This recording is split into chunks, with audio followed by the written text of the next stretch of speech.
கர்த்தருடைய நாமம் மகிமைப்படுவதாக. பிரியமானவர்களே, இந்த நாளிலும் சங்கீதம் 23:5 என் சத்துருக்களுக்கு முன்பாக ஒரு பந்தியை ஆயத்தப்படுத்தி என் தலையை எண்ணெயால் அபிஷேகம் பண்ணுகிறீர், என் பாத்திரம் நிரம்பி வழிகிறது என்று தாவீது சொல்லுகிறார்.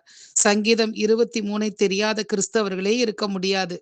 இதிலுள்ள 6 வசனங்களும் அவ்வளவு அருமையானவைகள். கர்த்தரை மேய்ப்பராகவும் தான் ஒரு ஆடாகவும் சித்தரித்து இந்த சங்கீதம் 23 எழுதுகிறார் தாவீது. எதிரிகள் இருக்கும்போது அவர்கள் முன்பாக பந்தியை தந்து அபிஷேகித்து கௌரவப்படுத்துகிறார் என்று தாவீது குறிப்பிடுகிறார். தாவீதை குறித்து நாம் நன்கு அறிவோம். இவர் ஒரு ஆராதனை வீரர், கர்த்தரை எக்காலத்திலும் ஸ்தோத்தரிப்பவர். தாவீது தேவனுடைய இருதயத்துக்கு ஏற்றவர்.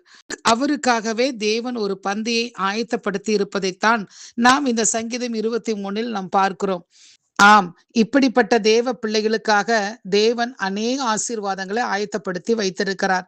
சங்கீதம் 132:17 தான் அபிஷேகம் பண்ணுவித்தவனுக்காக ஒரு விளக்கை ஆயத்தம் பண்ணினேன் என்று சொல்லப்பட்டுள்ளது. தேவன் அபிஷேகம் பண்ணினவர்களுக்காக ஒரு விளக்கை ஆயத்தம் பண்ணுகிறார். விளக்கு என்பது வாழ்க்கையை குறிப்பிடுகிறது. அபிஷேகம் பண்ணப்பட்டவர்களின் வாழ்க்கை தேவனால் ஆயத்தம் பண்ணப்பட்டு இருக்கிறது. ஆம் பிரியமானவர்களே, நீங்கள் தேவனால் அபிஷேகம் பண்ணப்பட்டு இருந்தால் உங்களுடைய வாழ்க்கை அவரால் ஆயத்தம் பண்ணப்பட்டதும் ஆசீர்வதிக்கப்பட்டதும் என்பதை நீங்கள் விசுவாசிக்க வேண்டும்.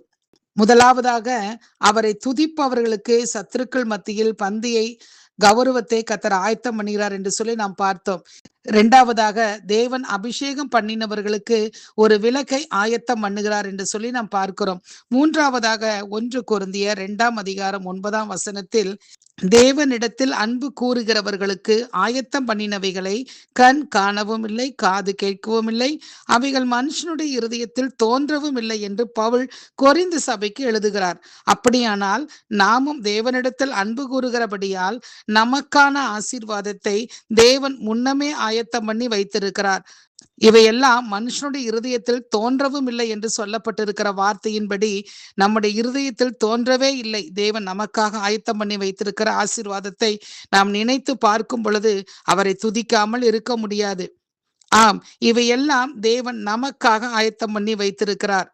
எல்லாவற்றிற்கும் மேலாக யோவான் 14:2-3 வாசித்து பார்க்கும் பொழுது ஒரு ஸ்தலத்தை ஆயத்தம் பண்ண போகிறேன் என்று சொல்லுகிறார் இயேசு கிறிஸ்து. அந்த ஸ்தலத்தை ஆயத்தம் பண்ணின பின்பு அவர் இருக்கும் இடத்தில் நாமும் இருக்கும்படி, அதாவது துதிப்பவர்களுக்காகவும் அபிஷேகம் பண்ணப்பட்டவர்களுக்காகவும் அவரிடத்தில் அன்பு கூறுகிறவர்களுக்காகவும் அவரோடு நாம் இருக்கும்படி அவர் ஆயத்தம் பண்ணின ஸ்தலத்திற்கு அவர் வந்து அழைத்து செல்வேன் என்று வாக்கு கொடுத்திருக்கிறார். நமக்காக தேவன் இத்தனை காரியங்களை ஆயத்தம் பண்ணி வைத்திருக்கும் போது நாம் நம்முடைய வாழ்க்கையின் ஆசீர்வாதத்திற்காக ஏன் கவலைப்பட வேண்டும்? பூமிக்குரிய ஆசீர்வாதத்தையும் வானத்துக்குரிய ஆசீர்வாதத்தையும் நமக்காக அவர் ஏற்கனவே ஆயத்தம் பண்ணி வைத்திருக்கிறார். விசுவாசித்து சுதந்தரித்துக் கொள்வோம். கர்த்தர் நம்மை ஆசீர்வதிப்பார். ஆமேன்.